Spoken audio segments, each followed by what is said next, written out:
Let's start. Now, so this is the list of the procedures and tests that you were given to make the leaflets about. And the first on this list is colostomy. Colostomy. So who will speak about colostomy? Whose task was it?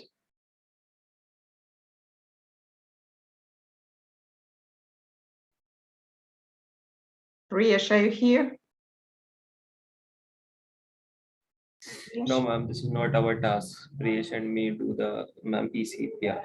I mean, who was responsible? Priyesh knows because he's the leader of the group. He didn't join that. Didn't join us yet. Yes, ma'am. Okay. So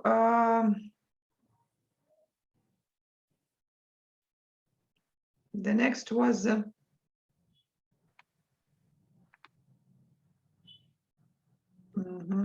next was ERCP. Yes, ma'am.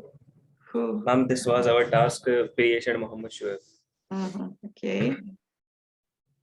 And can I present? Yes, I need to allow you to share the screen. Okay, ma'am. Now you can do this. And this Priyesh joining us. Can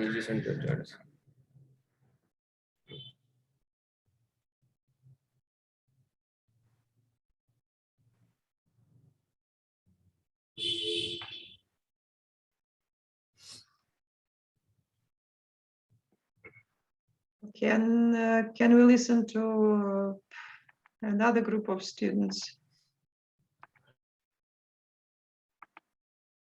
about bronchoscopy? Who has done bronchoscopy?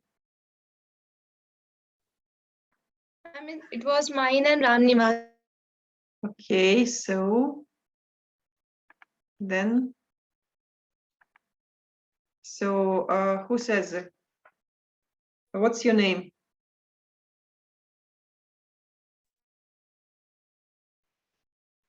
Nivas is absent, right? And who? Vandana and Ramnivas. Vandana. She's having network issues. I see. Vandana, can you share your presentation?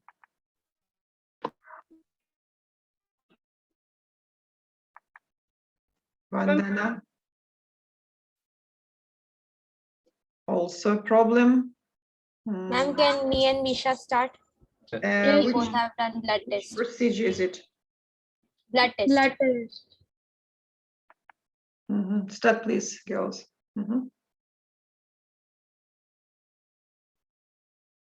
Ma'am, for this procedure, we just need to give the basic idea, right?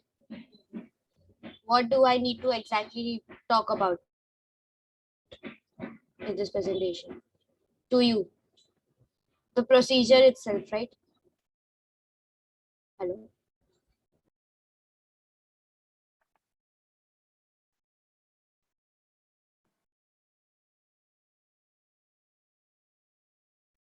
થોડુંક જો screen share નતા તો પૂરું કર.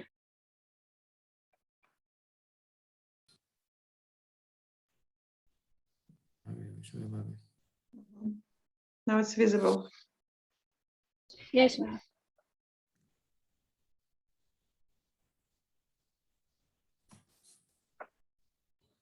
Yes, ma'am.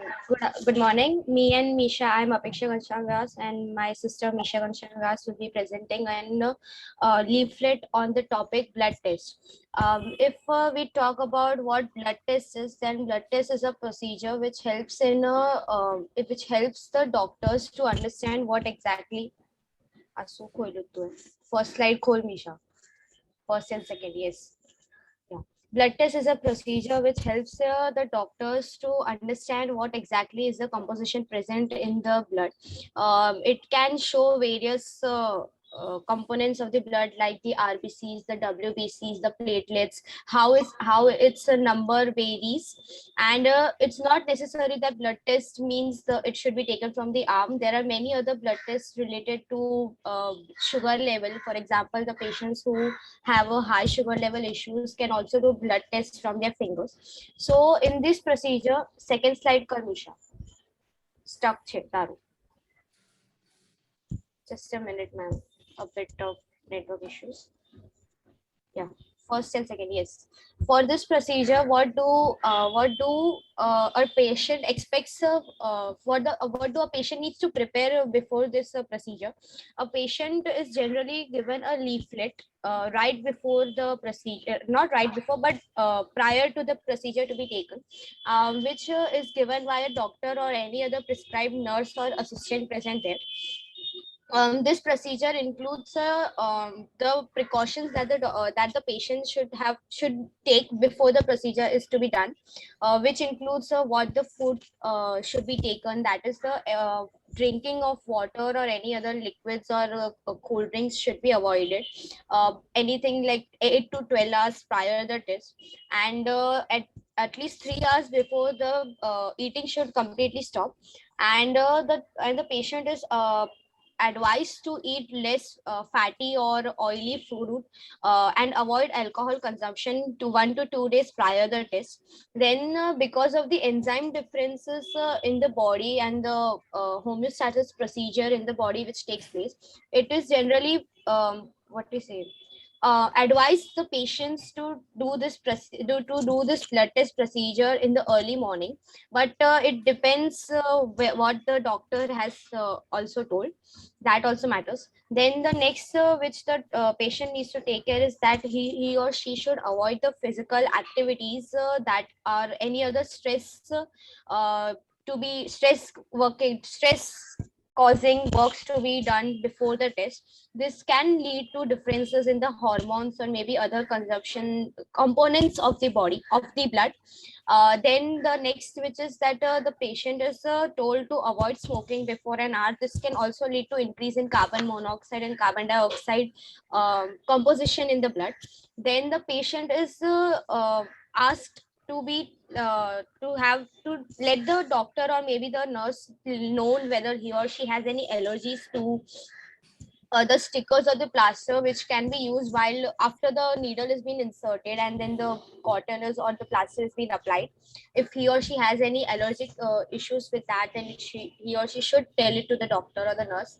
Then the medication which the patient is already using, like any of the paracetamols or maybe aspirins or blood thinning medicines which the patient has been taking, should be let known to the doctor or the nurse before this procedure.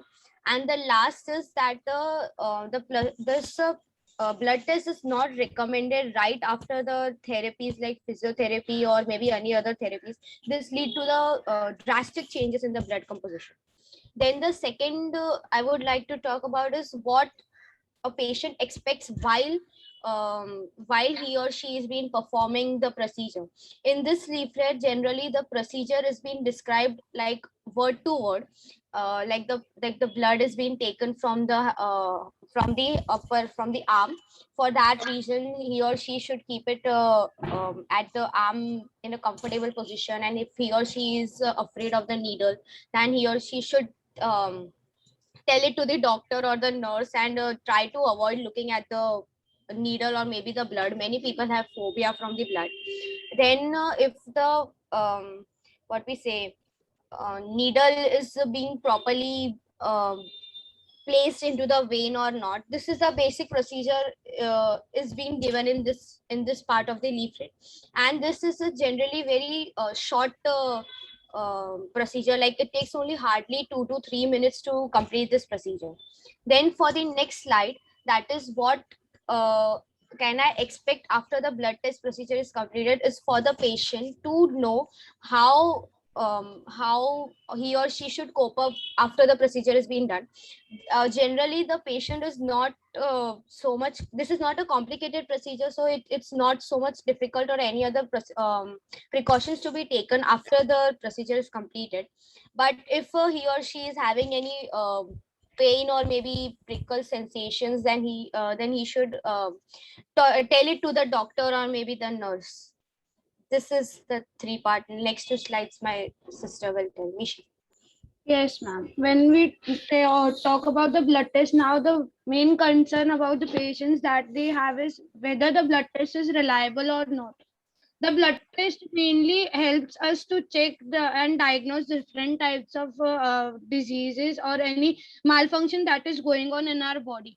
It basically helps the doctor to evaluate whether our organs are working properly or not. And it is not like a foolproof method that we can just fool the patient and give a false diagnosis, but it gives an accurate diagnosis about what is going on in our body and in our blood specifically.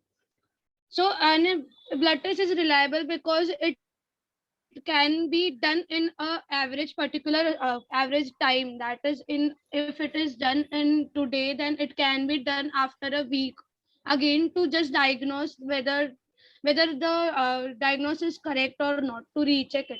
So when we talk about the next slide, the other thing that the patient are concerned, that are there any side effects or risk after the blood test procedure is performed. Mainly this is not a complicated process. It is just the needle is pricked and in the vein and the blood is drawn out. So basically there might be some bruising and discomfort at the site where the needle goes in, but it is like you will have a small bump. And if the blood during the blood test, it is in a very rare cases where when the vein when we cannot draw the blood properly through the vein, there is some edema and inflammation in that side. For that, the doctor will prescribe some medications, and that's it. It is not a painful process. Thank you, ma'am. Thank you. Okay, ladies, do the other students have any questions or comments on this presentation? No, I see. So the presentation is very detailed. I even didn't know about so many just precautions before I should do just before this procedure. I thought it was like simple if you just go to the hospital and do this, but now I should follow your advice on this test. Okay, so I see that the Priyesh has come. Yes, ma'am. Priyesh, tell me please, who was responsible for colostomy? Ma'am, I am, this is my topic, so can I continue? But ma'am, from my group, Raghav, I don't know where is he. I think he is having some medical issue. Who is speaking? I can't see you. Ma'am, Aman. Aman and who? Ma'am, Raghav and Aman Goyal, but Raghav is having some headache or medical issues he is having, I so see. he is I not see. there. Please, Aman, So- you may start Okay. yourself.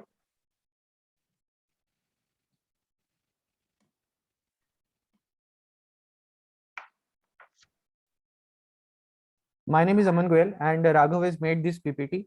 We are from group 4.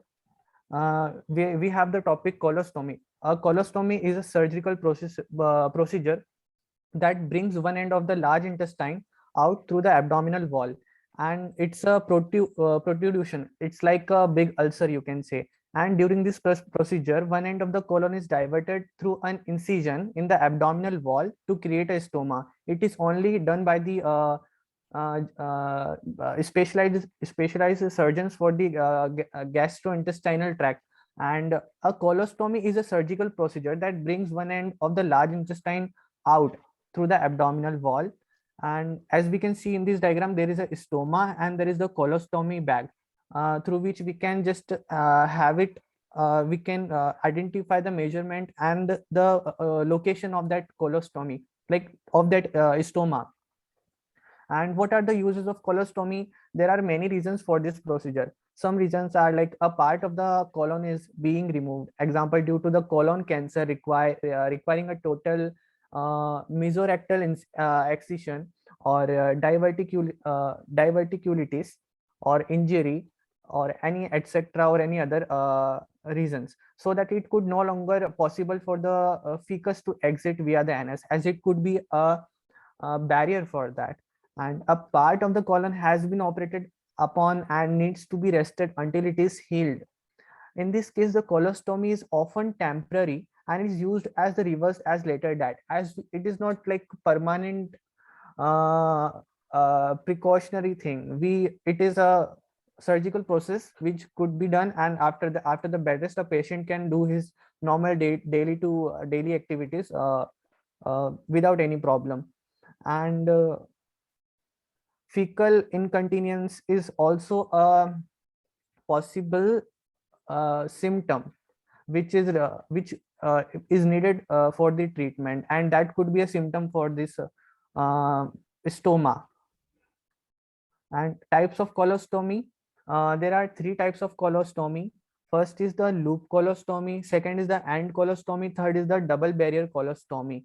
In the loop colostomy, it is usually used in the emergencies. This procedure is very is required much more skill as comparable to the other 2 colostomies, as a loop of the bowel is pulled out of the abdomen and held in the place with the external device, so that it could not it could not displace its position, and the ball is then sutured to an abdomen, and the 2 openings are created in that one stoma, one for stool and one for other mucus. And the second one is the end colostomy. A stoma is created from one end of the bowel, and the other portion of the bowel is either removed, or a shunt is enacted to that. And the third one is the double barrier colostomy. In this, the bowel is severed and at the both of the ends, and are brought out onto the abdomen. Only the proximal stoma is functioning over here, because it is we are putting the barrier on both of the sides. And most often the double barrier colostomy is a temporary colostomy with the 2 openings into the colon, which are known as the distal and proximal, as we can see in the diagram. And the elimination occurs through the proximal stoma, the elimination of the fecus material. Thank you, ma'am. Okay, so any questions to the speaker? No questions. I have a question. Will an ordinary person, a patient who is going to the hospital, can an ordinary person understand your explanation? Is it easy for not a specialist to understand all these technical terms? As I said in the second and third slide, it was like a patient could understand this is kind of ulcer, or stoma is a medical term for that, but we can also tell them this is an ulcer. Okay. And if you are having any problem in defecation, in going to the toilet or not, Yes. so by that we can ask the patient about that. Are you having any problem in fecal, like in removal the fecus, or are you having any? I mean, the task was to write the explanation using the easy language, just technical language, non-medical terms, to explain this is should be a leaflet to a patient to explain how what this procedure is about. So, but you use too many just specific medical terms. So that is why I'm asking this question. I think you should adapt this information to an ordinary person, not like you are talking, not to a specialist, not a doctor, not to your colleague. Do you see? So, but if any other information I can explain to you, ma'am, I can explain. Yes, If I you want see. me to- I do understand everything. Thank you. So for me, it was easy. I'm not a specialist, but I really understand this. Okay, good. So Thank you very much, ma'am. thank you. So the next procedure is ERCP, and we have both speakers now. Yes, Yes, Priyesh? ma'am. We have ERCP. ERCP, ma'am, Rohit we have and me. ERCP, na? Yes, ma'am. So Shoaib, start, we have please. ERCP, na? Yeah, We yeah, had I'm here. I'll share my screen. I'll share. I've changed it. Data. Okay. Ma'am, can you see my screen? Yes, we can. Mhm. Just a second. Ma'am. So, I'm Bharadwaj Priyesh, and I, along with my friend Mohammed Shoaib, is here to explain the ERCP procedure, ma'am, which stands for endoscopic retrograde cholangiopancreatography. So basically, this procedure is a procedure. I'm just giving a brief insight before we go on to the topic, ma'am. Ma'am, it is a combined form of progress in which we actually combine the endoscopy with X-ray as well as a few dyeing methods. And it is mostly used to check for the gastrointestinal tracts, pancreas, and the bile duct and all, bile tree. So the main required equipments for this are an X-ray table with a permanent X-ray beam, not a stationary X-ray beam, and of course an endoscope and the staining dye. I would like to go to the ERCP and its requirement part, ma'am. So I'll just read it out. ERCP is a technique that combines the use of endoscopy and fluoroscopy. As I earlier told about the X-ray, so it is used to diagnose and treat certain problems of the biliary or pancreatic ductal system. It is primarily performed by highly skilled and specially trained gastroenterologists. So these are the specialized doctors who actually work on the gastrointestinal tract. As well, they are specially trained to work on the bile tree, because bile tree is a bit fragile form and guiding the endoscope to that part is a bit risky. That's why these are only done by certified trainees or certified doctors who have gone to the training period of more than of around 3 years or more. Now I'm talking about the blockage. The pull-ups of this thing, this ERCP. So you may need ERCP to find the cause of unexplained abdominal pain or yellowing of the skin and eyes, jaundice. If it is observed, we need to check out the bile. The bile sac and duct tree. So we use this thing, and it may be used to get more information. If you have pancreatic or pancreatitis or cancer of the liver, pancreas or bile duct, we use ERCP. There are various other things which ERCP can include: blockage or stone in the bile duct, fluid leakage from the bile or pancreatic duct, blockage or narrowing of the pancreatic duct, tumors, infection in the bile duct. And further, we can actually use this method in various ways in order to procure treatment and diagnosis. Now I'm going to talk about how should we get ready for an ERCP, ma'am. Whenever there is an ERCP, we need to actually ask if we are providing healthcare or a doctor is providing healthcare. So if a doctor is providing healthcare, doctors need to ask patient a few questions on allergens as well as his reflexes, gag reflex and all. Later, they'll actually do, the medical practitioner has to perform resistant test, the allergic test with a dye, which is actually a form of iodine. So they actually do a iodine allergen test, and patients are given a priority on this thing that they do not have allergies. If they do have allergies, the dye is changed so that they don't feel irritant or they don't get allergic to the dye. Patients are further asked not to eat 8 hours before the procedure, and particularly a special liquid diet is given, and a set of soft food is given which do not actually accumulate in the gastrointestinal tract and do not cover the walls of the tract are given. And patients are asked for their earlier medical history as well, in which the disease of heart valve and other is mentioned. And if it is present in the patient, the doctor and the healthcare facility give them particularly antibiotics or immunosuppressant on that part before performing the procedure. And once the procedure starts, the person is given sedatives, and further instruction are given by the doctor or the trained professional depending upon the current situation of the patient as well as the medical history. Ma'am, now I would like my friend Shoaib to continue with the ERCP process and complication. Yes, ma'am. Ma'am, now I'm telling you what happened during ERCP. Ma'am, generally when we get ready for ERCP or the patient get ready for ERCP, so the first thing, ma'am, we need to remove the usual cloth which we wear at the time of ERCP, and any jewelry or any metallic substance like a watch, earrings, and necklaces. So we need to remove it and wear the hospital gown. And ma'am, after that changing the clothes, the doctor will give us intravenous injection, ma'am, through which he or she can inject some drugs in our veins. And ma'am, after that, ma'am, the patient get lied on a table, and the oxygen pump or the oxygen tube can wear to it on it nose, or on his or her nose, on the patient's nose.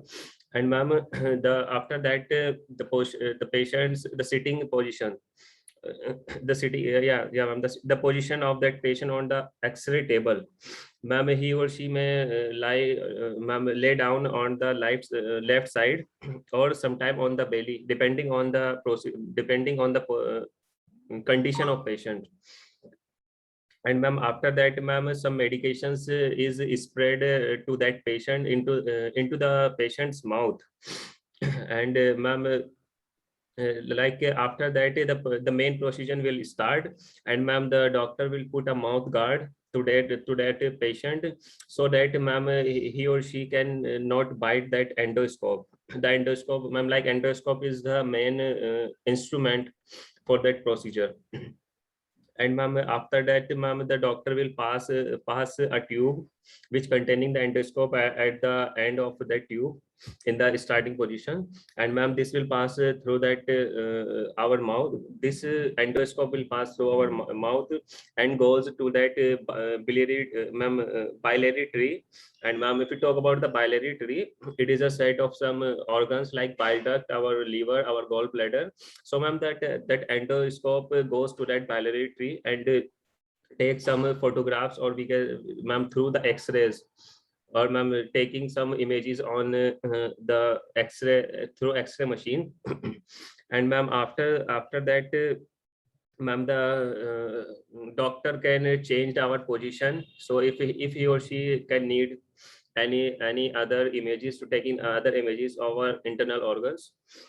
And ma'am, after that, the endoscope will be taken or drawn out from the mouth. Please change the slide.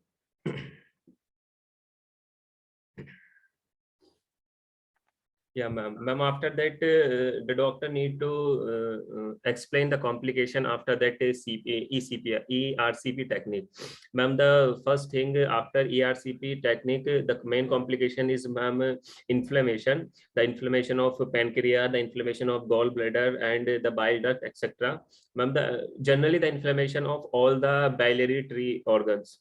And ma'am, some infections is also occur during that ERCP technique, ma'am, because when endoscope goes to our mouth, like to our internal organs. So ma'am, after sterilization of that endoscope, many microorganisms didn't kill, and they goes to our internal organs through that endoscope. So ma'am, some infections may also cause, due to which.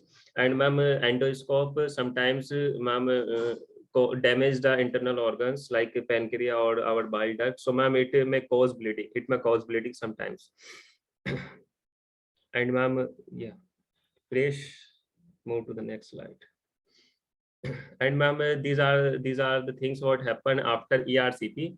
So ma'am, basically, ma'am, the patient goes to that usual diet and the activities after the procedure. And ma'am, the healthcare provider, like the doctor, provide all the necessary details what happened during after ERCP. Is there any complication and all? So ma'am, there is a chances of fever, chills, and ma'am, redness and swelling, and the chances of internal bleeding also, due to the damage of internal organs by endoscope. And ma'am, abdominal pain, nausea, and vomiting, ma'am, these may also the some complications after that. Okay, thank you. So very just detailed information. The only thing I would advise you is just to use a larger font. Just make it easier for us to read. So and so who is going to Ma'am, present? this one the shortest I explanation. see. I see. Because of Okay. ma'am, the procedure is very long. Yes, Ma'am, the and complex and complicated. long. that's why. Ma'am, So- we have one more ERCP project, ma'am. Ritik also did on this ERCP. I see. Okay. Well, who's going to speak to show the next presentation? Riyesh.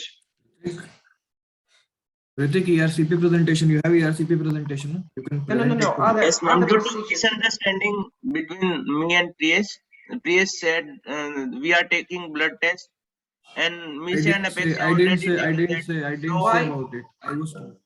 Didn't He you did I and was decide? told. Didn't due to say anything. I was told. misunderstanding, we prepared both same topics. I Can you accept see. this? And does it mean that no one is going to speak about one of the procedures? No, ma'am. We have Yes, prepared ma'am. ERCP slides. Yes, ma'am. One of the procedure will be left out like this. I see. Choreography.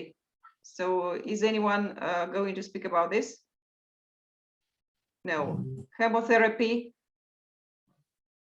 Yes, ma'am. Chemotherapy. So who was responsible ma'am. for this? Ma'am, I am Ujjwal Mishra and Sionika Kanti. We are responsible for this chemotherapy.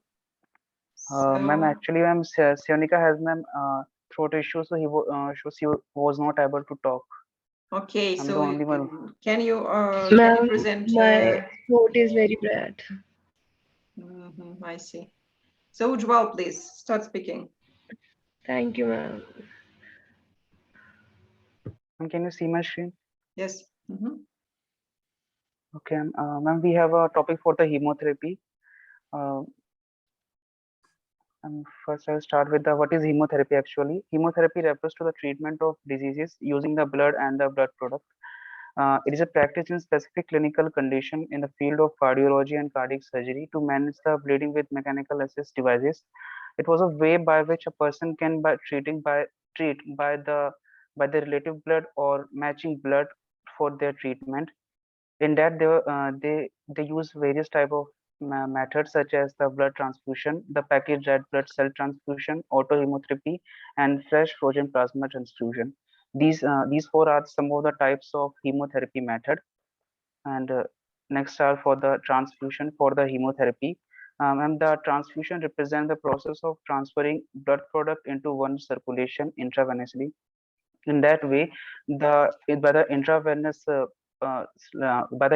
line, a person can give the blood product to the needed patient. It was considered with the hemoglobin level, and with every low unit, it carries the risk of patient outcome. So by that, we used to increase the oxygen saturation and slow down the anemia condition. In that, we have show some type of recognition, like generally the patient during that feels fever, chills, lightheadedness. If any of the symptoms were appear in that, we stop the transfusion or transmission immediately. In that, there are two type of transfusion we was do the delayed hemolytic transfusion and the federal non-hemolytic. In the first one, when talking about the delayed hemolytic, it was talking about the low antibody level in which the destruction of transfused RBC occur, which causes the rise in LDH level, which we call the low cholesterol, and fall in the HCT level that the RBC presents. And the other one is the federal non-hemolytic transfusion, in which we direct feed against the WBC HLA. Otherwise, a compatible donor are one possible cause in that case. The next slide is for the what did I expect for hemotherapy. The most people who get blood transfusion does not suffer any type of side effect, where in some cases it get the sore and bruises for the treatment. The expectance for the hemotherapy is vary according to the time. Like we'll be talking about for the first 5 to 50 minutes, the complication are start with the release of ruptured hemoglobin based on the incompatibility and the warming of blood above 40 degrees Celsius. And sometimes occasionally when the person feel the onset of fever with headache, the person gets the chest pain and also oliguria. It is the most severe cause for the chemotherapy, as the patient gets sometimes life-threatening too. But after the 24 to 48 hours, a person transferred to the healthcare to this home, and they have a guidance to talk if they feel any type of issue. He calls the healthcare advisor and make a schedule to his upcoming visit and how they had to do after the treatment. That chemotherapy is reliable. Chemotherapy is a good treatment for the diseases using blood and blood product. The chemotherapy is a main role to indicate the cancer, and during the time when the COVID-19 was affected, by the way of chemotherapy, the level of RBC and hemoglobin gives an idea actually what was going on in the blood. And the chemotherapy treatment sometimes causes the bleeding, pain with dark reddish urine in a person. If something was happen, he should call to the advisor to take what type of risk he was showing and what type of medication he has to do. But altogether, we can say that it was a reliable treatment or a method for a patient to protect the proper work of oxygen and make a frequent for every patient. Now, when talking about the complication for chemotherapy, the complication for chemotherapy is generally caused by the ABO incompatibility. The ABO represents the blood type which we are talking about, the A blood group, B blood group, and O blood group, and also the allergic reaction during them. During the transfusion, there many complications was come, like the circulatory overload. The circulatory overload represents the more amount of blood product has been taken, which was not uptake by the heart, and the cardiac output was affected. The high level of potassium and the low level of calcium, and these also represents during that when the blood was coming in from the patient blood, somehow the body was continuously not adapted to it, and they cause a uprising in the ionic condition, the infiltration, pulmonary embolism, the thrombophlebitis, anemia, respiratory problem. These are the severe cases which generally not occur. That means it was only in 1 out of 20% it was applicable. Okay, And also in I'm some sorry. patient, I'm sorry to interrupt you. So it means like we have less than 1 minute left. So everything is just clear from your presentation. So thank Yes, you. And so we have only time to say goodbye to each other. And so the task, the home task is already on the Moodle site. And you remember about Ma'am, the I haven't explained yet. the grammar task is connected with phrasal verbs. You should just revise everything you know about phrasal verbs, how they are used in medicine, and just to